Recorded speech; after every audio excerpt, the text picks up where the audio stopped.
Hello guys, good morning. Samahan nyo ako at i-check natin yung ating mga crayfish kung mayroon ulit na buried. Let's go!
Ayan guys, ito pong mga nakikita nyo, ito po yung ating mga breeder at i-check natin mamaya kung merong buried.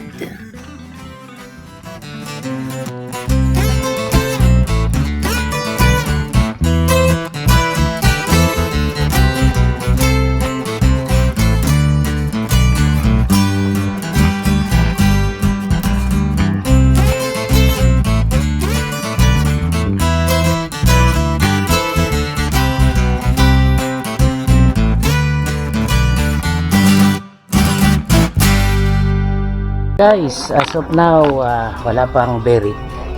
At sinek din natin, healthy naman yung ating mga alaga. Binalik na natin dito sa pond para makapagpahinga na sila. Ito naman guys yung ating mga krillings. Ayan, sa ngayon nagliliwaliw yung iba. At yung iba naman ay nakatago sa kanilang mga hides. Ito naman yung ating nursery. Sa ngayon ay nakatago yung ating mga 1-inch na krillings. Sa lukuyan silang nagpapahinga. Ayan, bali ang nilagay natin dito yung unang batch na hatch. Yung nandun sa aquarium yung second batch. Ayan po yung ating nursery. Thank you.